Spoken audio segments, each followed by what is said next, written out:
espiritual do planeta, que remonta à mais antiga origem da humanidade.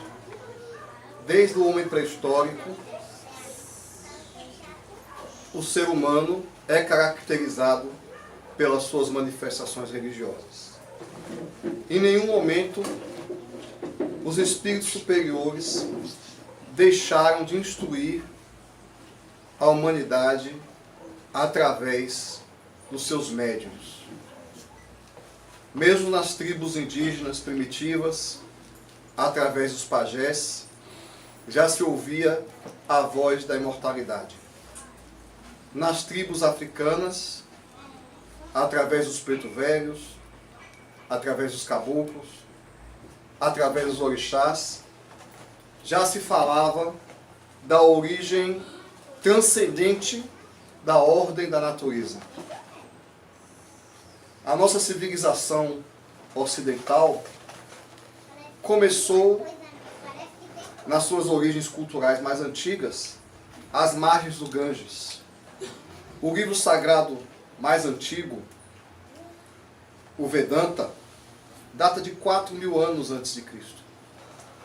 Nesse livro sagrado, o canto do Bhagavad Gita conta a história de Krishna dialogando com um príncipe, onde os místicos interpretam que seria Krishna estava representando a divindade e o príncipe, o ego humano. Há milênios antes de Cristo, os hindus sabiam da imortalidade da alma, sabiam da reencarnação. A yoga remonta a milênios. E Krishna trouxe à Índia uma doutrina toda de amor, de tolerância e de paz. Foi Krishna que disse: seja como o sândalo que perfuma o machado que golpeia. A grande sabedoria hindu inspirou os grandes iniciados egípcios. Conforme nos esclarece Leon Denis no livro Depois da Morte, sempre existiu na face da terra a doutrina dos iniciados e a doutrina do povo.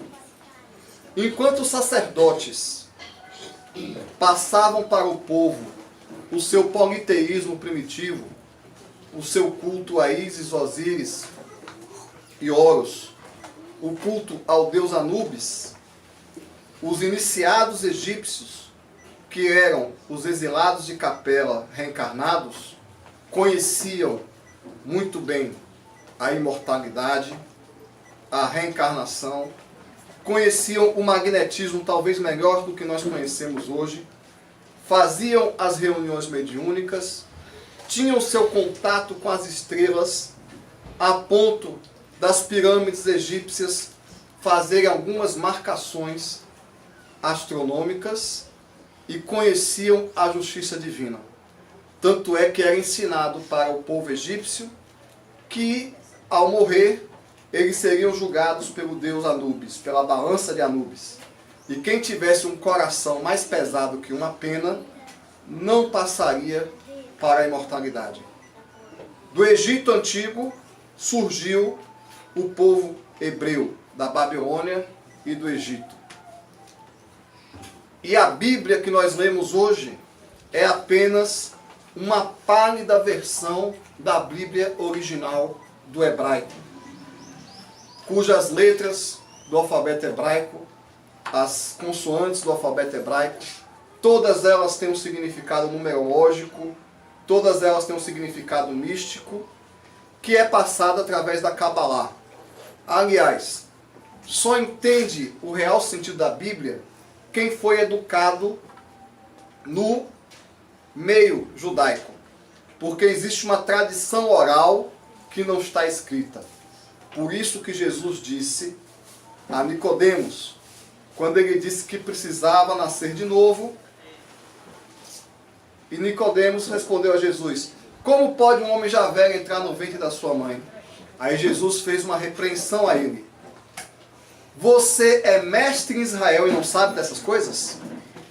Porque os mestres de Israel, todos conheciam a doutrina cristã. Nenhum canto, todos conheciam a reencarnação. Nenhum canto do globo foi esquecido. Há 500 anos antes de Cristo, reencarnou uma série de espíritos iluminados. Na Índia e na China. Na China reencarnou Confúcio, que fundou uma moral, um sistema moral correspondente ao sistema moral espírita de hoje. Um sistema moral e social que até hoje baliza a civilização chinesa. E Lao Tse, que escreveu o Tao Te Ching, propondo a harmonia entre o Yin e o Yang, as forças masculinas e femininas, a força ativa e passiva, no transcurso das reencarnações, no desenvolvimento do espírito. Nesse mesmo século, o século V a.C., reencarnou Buda, o iluminado. Buda ensinou o caminho das 8 grandes virtudes. Buda ensinou a lei da reencarnação. Buda ensinou que a dor vem do próprio homem, que a dor vem do desejo de não sentir dor. Um caminho altamente espiritual. Neste momento também veio à Terra Sócrates, que Kardec tem como um dos precursores da doutrina espírita. Sócrates ensinou sobre a imortalidade, sobre a justiça, sobre a virtude. Então, a pergunta é: o que é que Jesus veio fazer na Terra, se nada do que ele ensinou era novidade? Porque, inclusive, quando os apóstolos perguntam a Jesus sobre o mandamento maior, ele diz: está escrito, amará teu Deus sobre todo o seu coração, sobre todas as coisas. Ou seja, Jesus citou um mandamento que já existia. O Evangelho de Jesus não traz novidade nenhuma. É a tradição espiritual da Terra desde milênios antes de Cristo. O Evangelho de Jesus só fala aquilo que Krishna falava, o que Buda falava, o que Akhenaton falava no Egito Antigo, o que as escolas de mistérios falavam. A lei do amor, a lei da justiça, a lei da caridade, novidade nenhuma. Então, não foi para isso que Jesus veio à Terra. Não foi para ensinar uma nova doutrina. Jesus também não veio à Terra para fundar uma nova religião. Talvez tenha sido o único grande líder que não fundou uma religião. Jesus não construiu nenhuma igreja. E ele pregava nas sinagogas. Jesus era judeu. Os discípulos de Jesus chamavam ele de Rabi. Então, Jesus era um sacerdote judeu. De uma, vamos dizer, de uma seita específica, aquele cabelo que ele usava, a barba, ele era um nazireu. Ele era parte do clero judaico. Sinto informar, Jesus não é o fundador do cristianismo. O cristianismo não foi fundado por Jesus. O cristianismo foi fundado pelo que os homens fizeram com Jesus. Sobretudo a partir da tradição apostólica. Então, Jesus também não veio fundar uma religião. Muitos cristãos entendem que Jesus veio sofrer por nós. Muitos cristãos, a cristandade, viciada no seu culto à dor, tomou a cruz como símbolo do cristianismo. A cruz do Império Romano, que é o símbolo do deus egípcio Amon-Ra, o deus da morte, foi tomada como símbolo do cristianismo. Meus irmãos, se ser crucificado fosse símbolo de santidade, quando Espartaco se rebelou contra o Império Romano e finalmente Roma venceu os gladiadores rebelados, a Via Ápia, de Roma até uma cidade que eu não me recordo o nome agora, cerca de 200 quilômetros, 30 mil pessoas foram crucificadas. Os romanos crucificaram 30 mil pessoas numa semana só. São santos? É a cruz de Jesus que faz diferença? É porque Jesus sofreu? É porque foi crucificado? Toda mulher é crucificada várias vezes na vida quando vai parir. Não é? É a dor de Jesus? É o sofrimento? Quantas pessoas não foram torturadas por paixão política? Aqui no Brasil não aconteceu? Torturas por causa de política? Torturas piores do que uma cruz? Então, será que Jesus veio à terra para ser crucificado? Tinha 2 ladrões crucificados junto com ele. E eram aos milhares. Jesus veio à terra para sofrer. Quantas pessoas sofriam nas galeras romanas, naquele tempo em que os assírios jogavam as crianças que nasciam aleijadas no lixo e quando invadiam a cidade, empilhavam as carcaças, empilhavam as cabeças dos vencidos na porta da cidade. E nós perguntamos então, se Jesus não veio para ensinar uma novidade, se Jesus não veio para fundar uma religião, se Jesus não veio para sofrer, então ele veio para fazer milagres. Meus amigos, somente a nossa ignorância acha que nos milagres de Jesus existe alguma novidade. Os faquires hindus, há milênios, já caminhavam sob brasa ardente. Até hoje, se nós formos ver na Índia, nós vamos ver pessoas deitadas em cama de pedras. Pessoas passarem uma semana sem comer, meditando. Leia um livro autobiografia de um yogi, onde ele fala os feitos que os mestres yoguins fazem na Índia desde sempre. Os mágicos, os magos egípcios, contrapostos por Moisés. Então, Jesus viria da demonstração da sua santidade, curando os leprosos, andando sobre as águas e multiplicando pães. Deixa eu tirar a ilusão das pessoas. Homens maus também curam.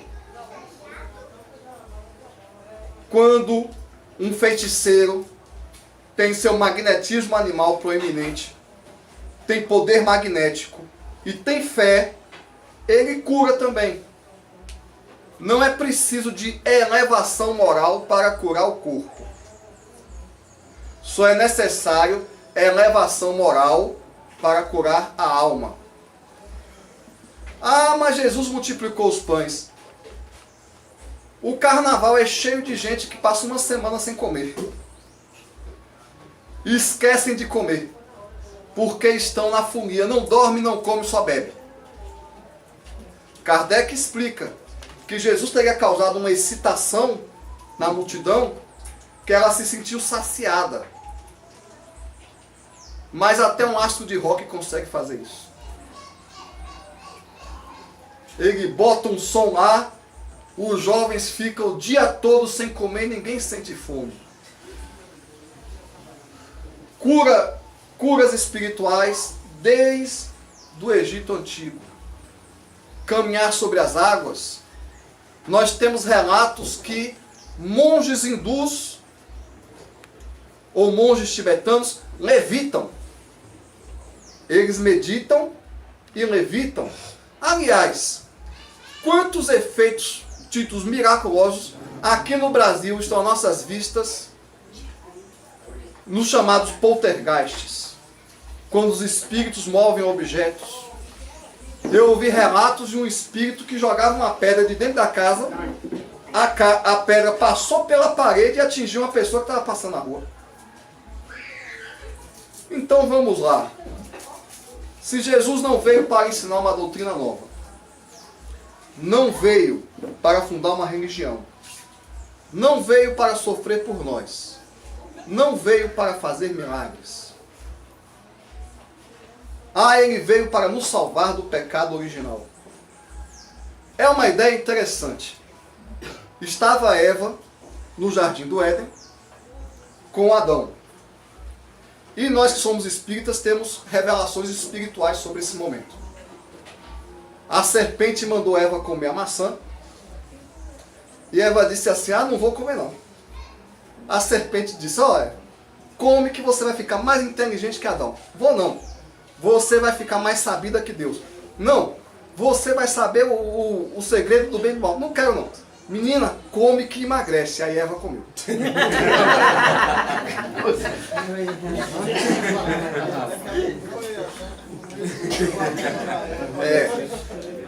Eva comeu a maçã. Eu não sei o que é que estava passando na cabeça de Deus, que tanto pé de maçã, mas Eva pegou uma maçã e acabou com a humanidade. E aí então, Deus manda Jesus com seu sangue. A gente fala mal do macumbeiro que usa sangue de galinha, mas acha normal a gente ser salvo pelo sangue de Cristo. Então, nós somos culpados de algo que nós não fizemos e vamos ser salvos pelo sangue de Jesus. E depois tem gente que critica simpatia e feitiçaria. Então teria vindo Jesus derramar seu sangue para nos salvar? Esse tipo de pensamento mágico primitivo não nos cabe mais, né? Não é justo. A única salvação que o homem precisa é a salvação da ignorância.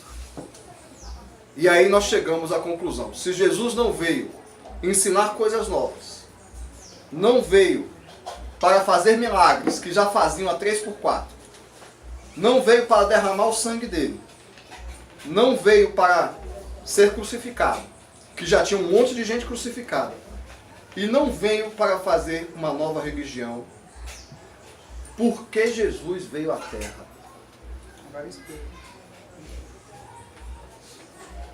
Emmanuel, no livro A Caminho da Luz, nos relata que os espíritos que regem a galáxia, os Cristos interplanetários, se reuniram nas proximidades da Terra 2 vezes nos séculos conhecidos.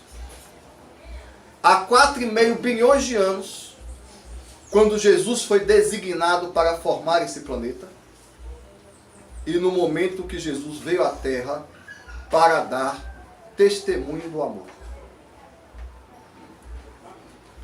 Foi para isso que o Mestre veio à Terra. Foi só para isso. E onde está o testemunho do amor de Jesus? Nós, ignorantes, nós não sabemos aquilatar o tamanho do sacrifício de Jesus. O sacrifício de Jesus está intervindo para a Terra.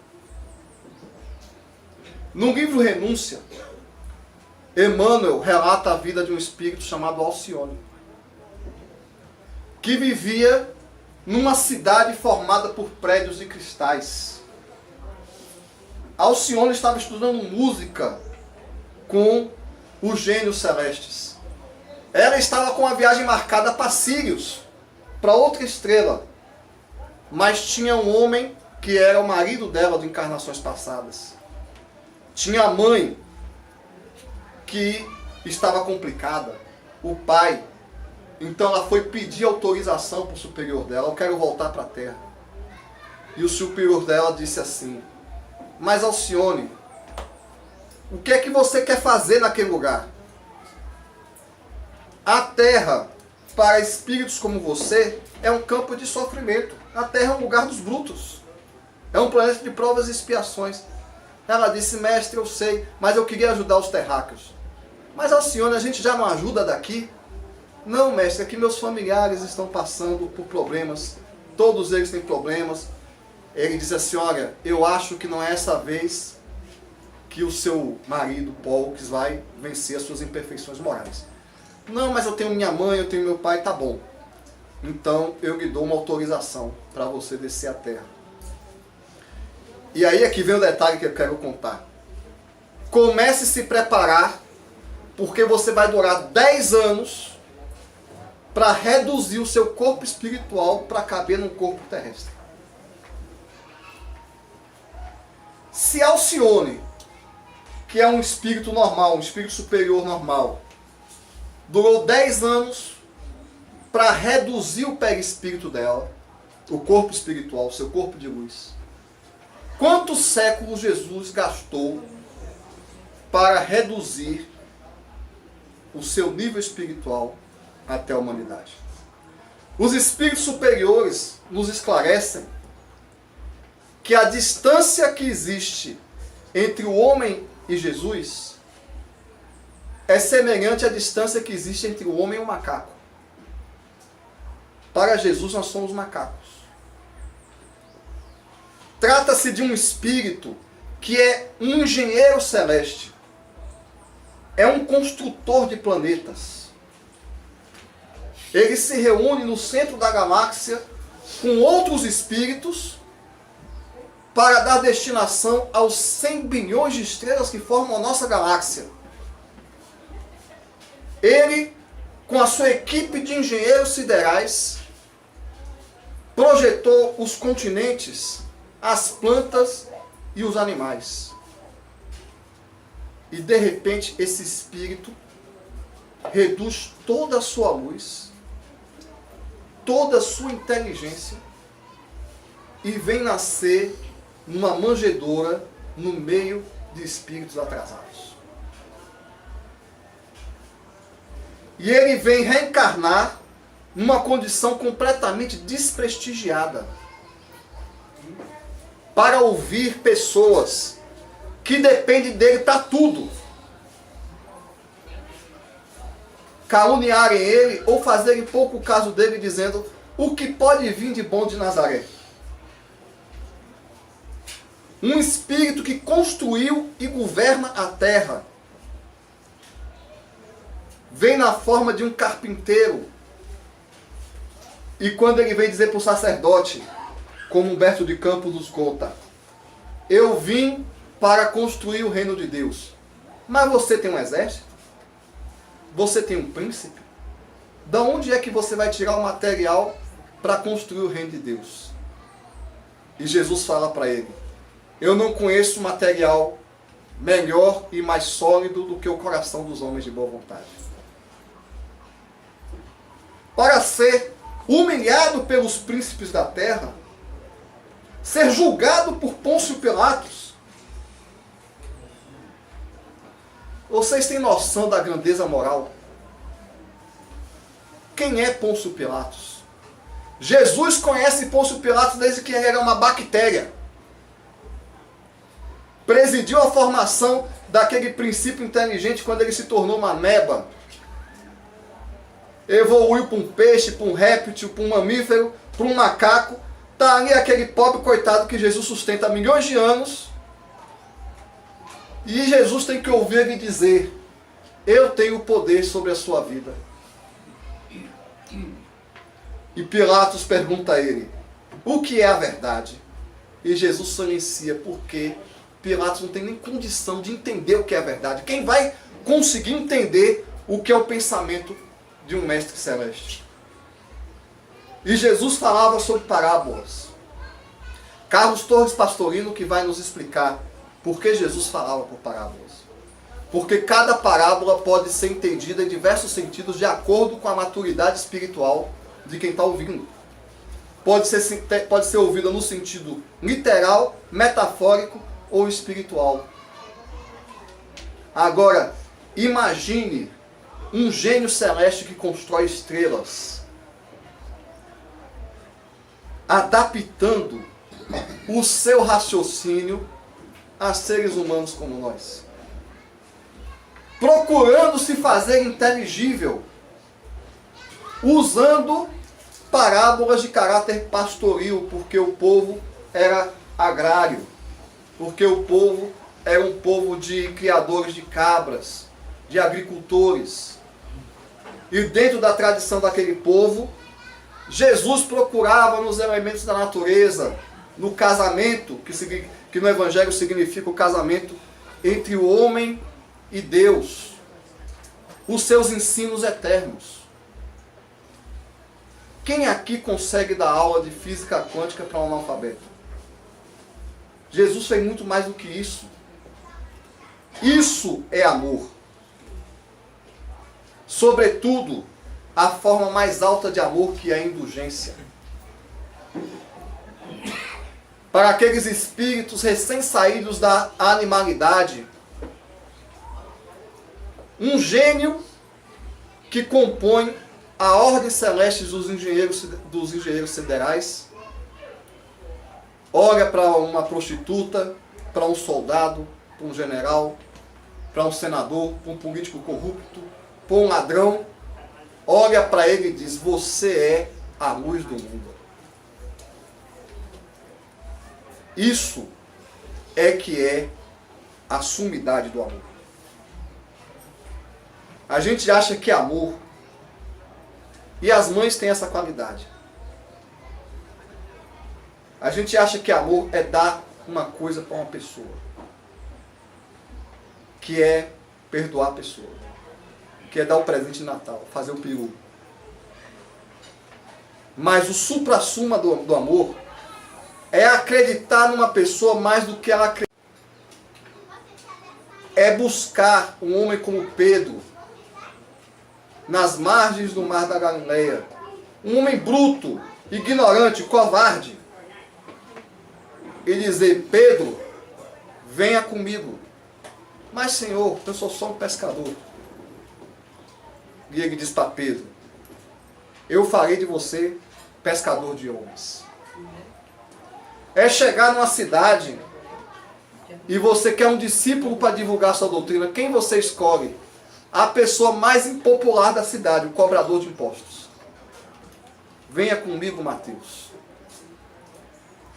É escolher como o arauto da imortalidade a pessoa que tem menos crédito de todo mundo. A pessoa que todo mundo menos vai acreditar. Uma mulher, uma prostituta. Maria de Magdala. E Jesus apareceu para ela. E os apóstolos disseram: Jesus apareceu para você?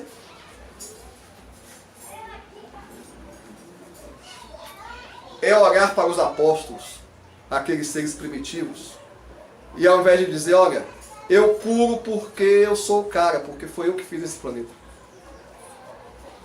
Como eu faria, né?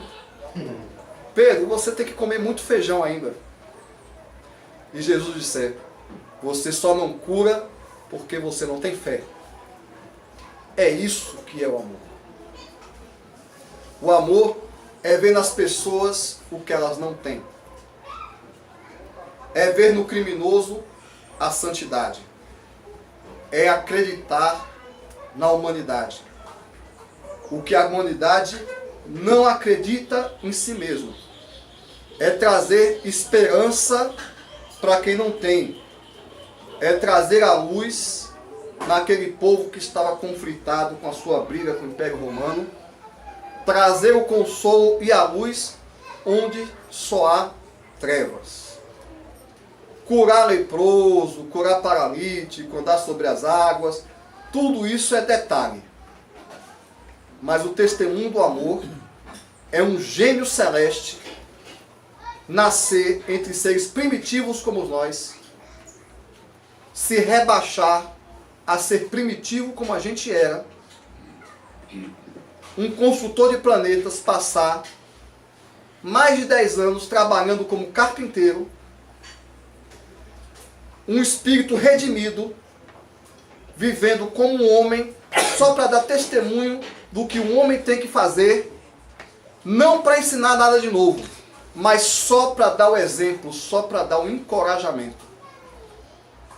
Por isso que a Terra, a história do Ocidente, é marcada entre antes e depois de Cristo. Não é por causa do Evangelho, não é por causa das coisas que Jesus disse. É porque depois que Jesus se sacrificou com o homem, os sofredores da terra tiveram esperança. Jesus passou tudo que um homem passa só para dar esperança aos homens.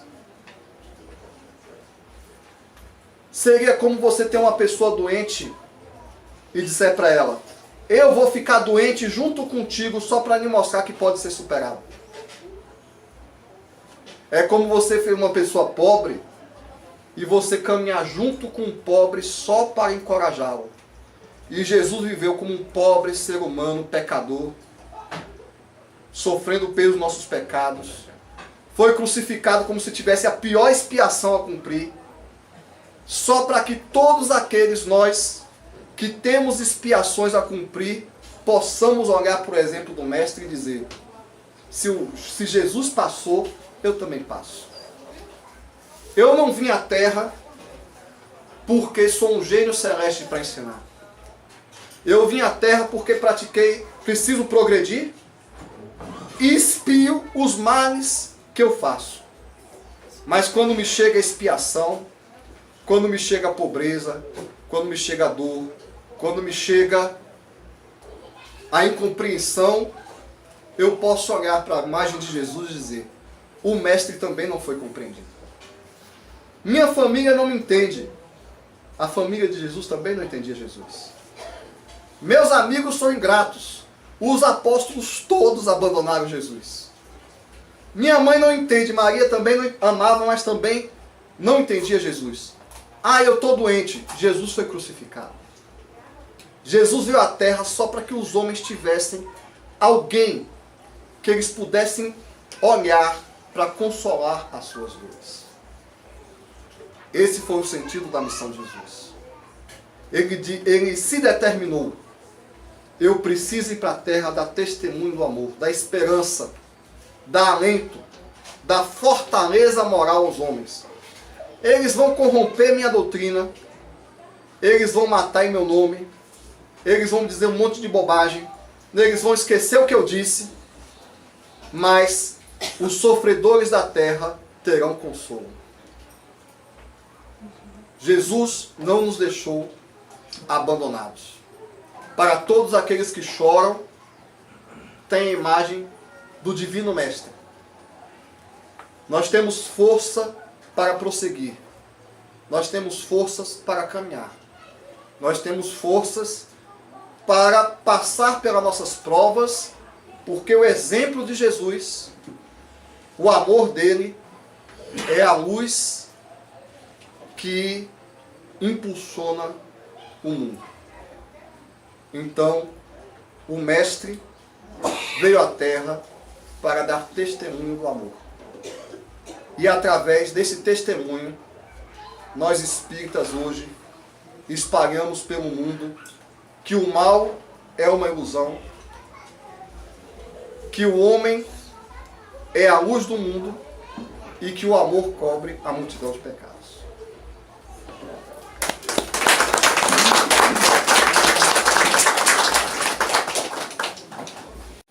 Um rei se encontrava muito doente e pediu a todos os sábios do reinado que lesse todos os ensinamentos e resumisse todo o conhecimento da humanidade numa palavra. E aí passaram